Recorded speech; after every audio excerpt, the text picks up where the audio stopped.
Time to go out to the studio.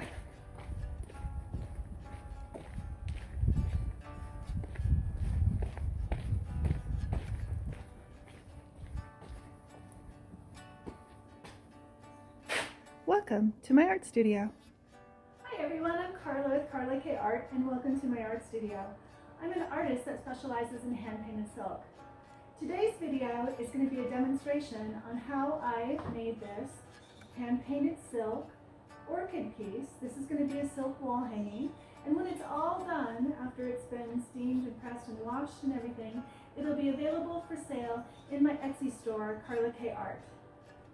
If you are liking the video that I put out here, then you can press the thumbs up button down below. And if you want to get notifications of whenever I put out a new video, you can press subscribe down below. There's no cost to subscribe, it just allows you to get notifications about whenever I put out a video. If you press the arrow button, you'll get all kinds of information about me and my business, including links to my Etsy site, my Fine Art America site, where you can buy face masks and coffee cups and yoga mats and journals, as well as my website, which allows you to look at a gallery of pieces that I've done over the past few years. Really hope you like the video. Again, press thumbs up or subscribe if you want to hear more from me, and sit back and enjoy.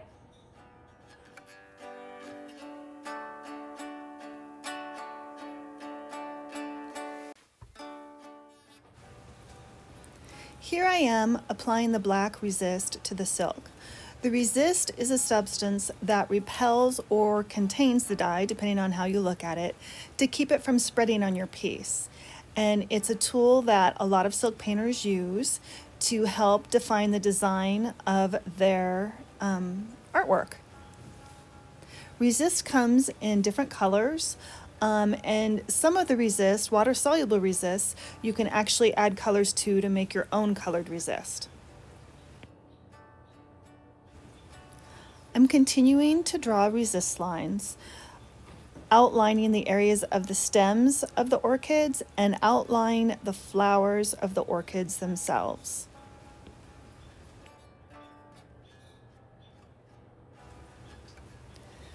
Resists come in many different forms. Wax is a resist for batik artists. Soy wax is a new resist that I've been playing with. This resist is a permanent resist.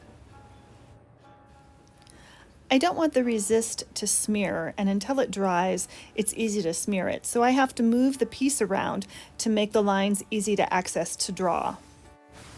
You'll notice that there's already a light pencil drawing on the silk, and I'm drawing over the top of that. The pencil line is a draft that I drew onto the silk prior to putting it on the stretcher frame.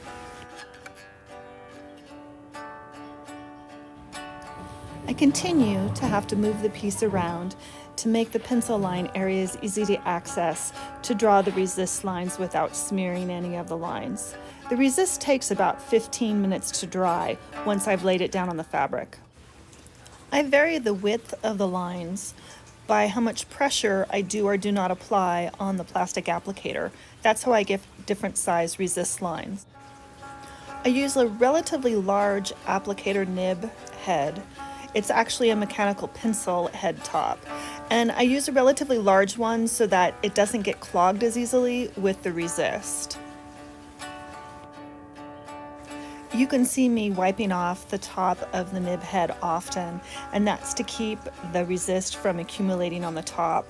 If a lot of resist accumulates on the top, bubbles actually form of resist on the top of the nib, and they can splatter on the piece and end up putting resist where I don't want resist to be. And yes, I am listening to music in my headphones. I do better art when I'm listening to music, which is why I'm trying this voiceover technique this time in this particular video. And so when you see my head bobbing, I'm listening to music in my headset. I'm applying clear resist at this time. You can see the clear resist bottle there. I've switched again to black. The clear resist is the same as the black resist. It just doesn't have any coloring in it.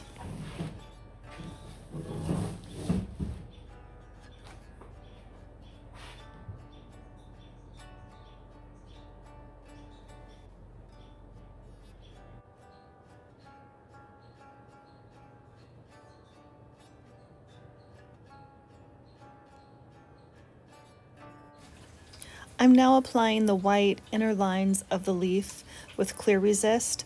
The clear resist will hold the color of the silk, so it will maintain its white color in the end. Here I am signing the bottom of the piece with my name, Karla K. K is my middle name. I'm going through and adding some last minute details. I've recently purchased an iPad and I'm using the iPad program Procreate to help define where the colors should go in my piece. After I've done the line drawing, I can load the line drawing into the Procreate program, and from there I can add colors to see what possible outcomes might look like. I find it really, really helpful in my work. The next part of hand-painted silk is applying the dye. I actually use a specially formulated silk dye. This silk dye, when steam set, becomes color fast in the fabric. I use the colors straight out of a bottle, and I use water to dilute the colors to get lighter shades. We live on a well, so I'm able to use water straight from our well, but if you are trying this at home and you have city water, you may want to use caution because city water has chlorine and or fluoride in it often, and that can affect the dyes. So you might want to use distilled water in those cases, but I can use water straight out of our tap. I'm very lucky that way. And again, I use the dyes full strength, and then when you add water, they get lighter. Working with hand-painted silk is a lot like a watercolor, so you want to start with your lightest colors because you can never make a dark color light again. You want to start with your lightest colors and then add darker colors to them in order to have a successful outcome in your piece. I use a very limited palette, meaning that I use the primary colors, red, yellow, and blue, and then I add black. White, of course, is just where you don't apply any paint at all. By using the three primary colors, I mix all the other colors in my palette, and you can see on the left there, my palette probably has about 13 base colors inside of it, including orange and different shades of green and different shades of blue. I've mixed all of those extra 13 colors, and I continue to mix all of these colors together to make the full range of colors that you see in my artwork. People often comment that they really enjoy the way I mix my colors together, and I think a lot of that is just from the harmony that's created by using this limited palette and mixing everything from the original red, yellow, and blue colors. When you're working with the dyes, there is a bit of a challenge when the dyes start to spread out because they'll start to bleed out to different colors. For instance, my turquoise blue bleeds out towards a green color, and my dark blue bleeds out towards a purple color. So knowing those differences is really important in how I apply the dyes, and even when I mix the turquoise blue and the dark blue together, because one fading to a green and one fading to a purple is going to create differences in the shadows and the nuances in the spaces where I apply these dyes. This is all taken one step further, of course, when you consider warm colors and cool colors and how they affect your piece. Warm colors tend to come forward in a drawing. Cool colors tend to recede into the background. And so you can have a warm pink and a cool pink. Warm colors tend to represent the sun, heat. So you have red and you have orange and you have yellow. Cool colors tend to represent coolness and shade and distance. So you have blue and you have blue-greens and you have purples. And using these to your best advantage when you're creating a piece is really helpful.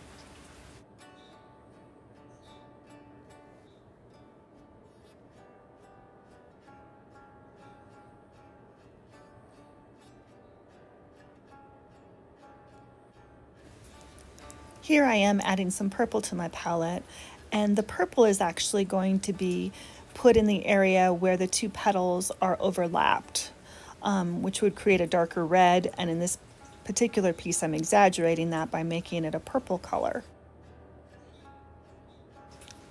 And I will point out that I have the larger palette, the clear plastic palette with all of the different dye containers inside of it, and then the small white palette, which is where I mix my individual colors for instance, one petal. So there's two palettes going on right now, the big clear palette that has all the dyes in it, and then my little white palette where I'm just mixing a little bit of color at a time. The smaller white palette also gets used a lot to protect the piece from the paintbrush dripping on the fabric. So you'll see me moving that white palette underneath the paintbrush a lot of the time. The smaller paintbrushes have a larger tendency to drip because I tend to overload them because I want to get more dye to the piece, but I don't want to use a big paintbrush because the big paintbrush will unload too much dye at one time. So I often end up using this little white palette as a little guard to protect the piece from any drips that might occur. I get asked a lot what kind of paintbrushes I use. I use a watercolor paintbrush. I tend to favor the Grumbacher brand. That's merely because I've had really good luck with it. I've had paintbrushes last over 10 years.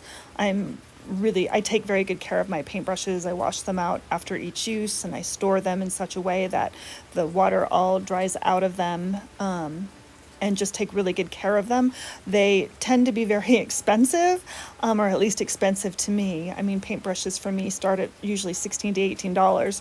I try to find them on sale, but that's not always the case. But they last for a long time if you take care of them. For instance, you always want to pull the brush. You don't want to push it. Pushing it can damage the bristles, and you always want to store it after it's been cleaned. As far as what size bristles I use, when I was a beginning artist, I had tons of brushes. I felt like it was very important to have brushes in every size and every shape available. But having been a working artist for a few years now, I find that I really only use 3 different brush sizes. I use a large round brush, size 12. I use a size 4 brush, and then I use a size 4 detail brush. It has very long bristles on it. In fact, you can see me using it right in this video right now. Those are really the only 3 sizes I use of all the paintbrushes that I own. Those are the only ones I buy anymore. I really like the way this piece is coming together at this point in the video. The pink and the green are complementary colors, meaning they're opposite each other on the color wheel, and they are really, really vibrant next to each other. And I just love the way the piece is turning out at this point. It's just beautiful. In each petal, I'm trying to get the color to go from a dark, rich, vibrant color all the way to almost white to show the shading in each petal. I think by showing the gradation of color in each petal, the piece really gets interesting and the viewer has a lot to look at and see, and it just really makes for a fantastic piece. You can see on the right hand side there, my iPad is lit up with the piece that I did on the computer. And you'll notice that I'm not looking at it for every single item that I'm painting on the silk. I really like the color combinations in the computer-aided piece, but I do not feel compelled to copy it specifically for this orchid piece on the silk. Mind you, this orchid piece is not a commission piece. It's just a piece that I'm drawing based on something that I've seen. If this was a commission piece and a person had accepted the picture as it appears on the iPad, then I would have to do it exactly like the iPad piece. But this is not. I'm doing this orchid piece because I just think it's beautiful and I feel compelled to put it on silk. So I am changing individual areas of color as I see fit and using the iPad as a draft drawing.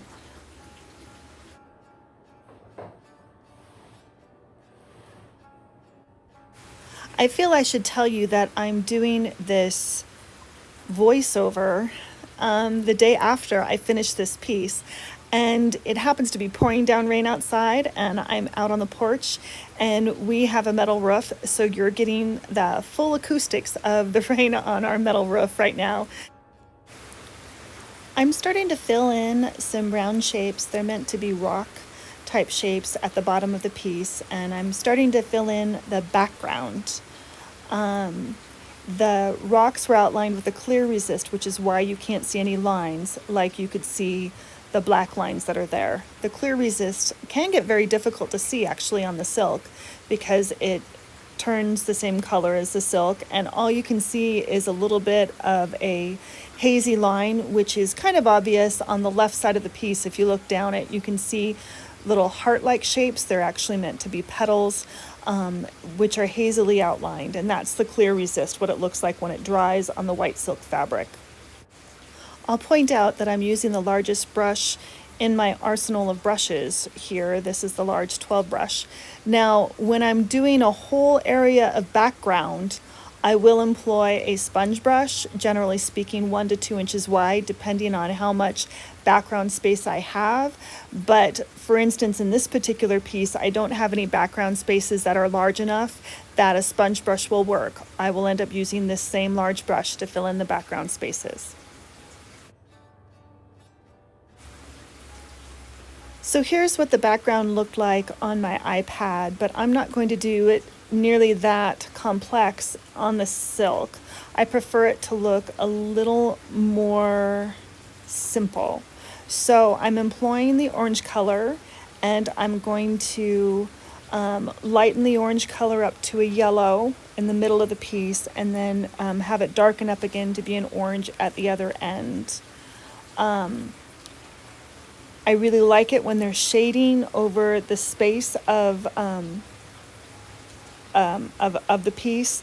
I rarely like to make any shape be all just one color. I think that the way the silk dyes lighten and darken is really a key to using them as beautifully as possible.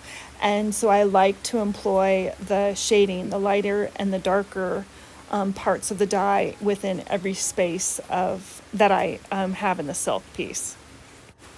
In essence, I create kind of an ombre shading on the silk. You can see how I'm almost finished with the border. Some of the petals of the orchids actually extend over the top of the border, and I really like that. I think that that makes the piece look more three-dimensional, and it's very interesting to the viewer.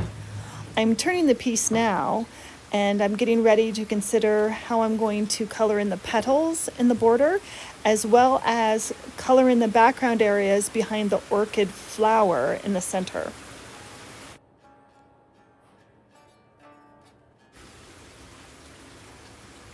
I haven't turned on the lights yet at this part of the recording of the video, so it's a little bit dark, but you can see where I am now filling in the petals with a lighter shade of orange where it's dark and a darker shade of orange where it's light to create some contrast, but not to draw your attention away from the orchid plant in the center, which is meant to be the focal point of the piece.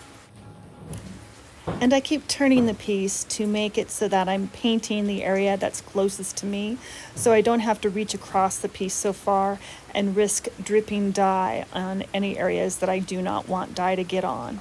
That's why I keep rotating the piece.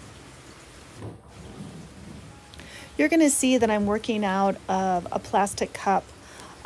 That's all by its lonesome. I'm just dipping into one cup, and I do that when I need to mix an amount of dye that's specific to the space that I have that needs to be painted. So in this case, I mixed just enough of this orange color to do the whole border.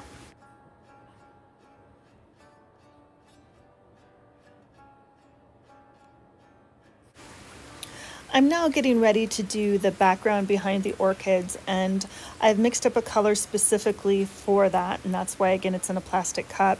I ended up mixing a little bit more than I expected to because it took me a little longer to come up with the exact color I wanted. I decided I wanted a little more brown in the background color, which is going to be a dusty pink than I had initially planned, so I have a little more dye than expected. But here you're going to see me applying the dye to the silk areas, and I have to work quickly and smoothly. I don't want to work so fast that I get any dye where I don't want it, but I cannot let the wet edge of the dye, that's the edge that's against the rest of the white silk, dry, because if it does, it will create a line where I might just want it to be a flat color. Also, this particular color was fading out to be a green, and I didn't want the green color to show in the background, so I had to work quickly for that as well. Now, when you're designing for hand-painted silk, you can see how I had some of the silk plant actually go over the border, and in doing that I created little areas of background instead of one vast area of background, and this allows me to take a break, rest my hands, take a drink of coffee, and so I don't have to panic on doing the whole entire background before any of the edges dry. I can do one little piece at a time. Now, dyes are going to dry 2 to 3 shades lighter than they are when they're wet, and you have to remember that when you're mixing your dyes. In this particular piece, I did the flower, the orchid flower, and the orchid leaves the day before. So as I'm doing this background, I have to realize that those are already dry. So my background color needs to match that, even though as I paint it on, my background color is going to be darker than it will be when it ultimately dries. People often ask me how I get the background to be all one color, and truly the secret is never dipping your brush in water. You have to only dip your brush into the dye that you're using, and in fact I start with a dry brush. If you wash your brush at any point during the process of doing a solid color background, you're going to create streaks.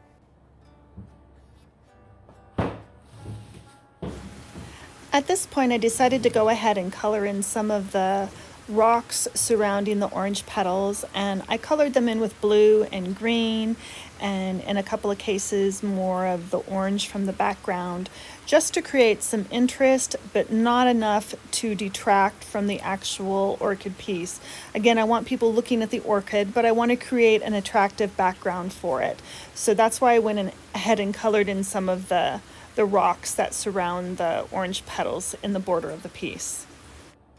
Just a quick note to say that at this point I am not sponsored by anybody, so any products I brought up during the course of this video today, I'm just being very transparent about the products that have worked best for me, but I'm not getting paid to endorse any products at this time.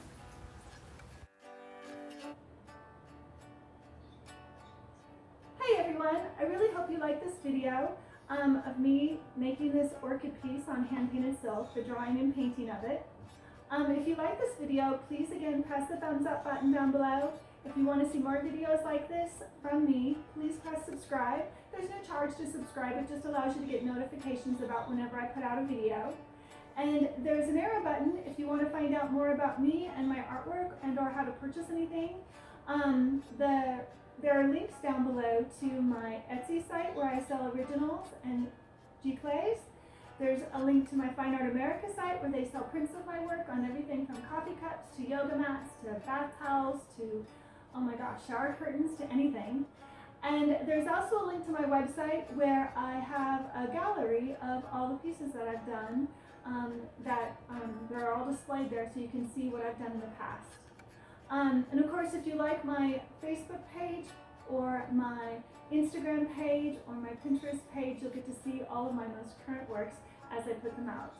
It was really great having you with me today. Until later, see you in the art studio. Bye.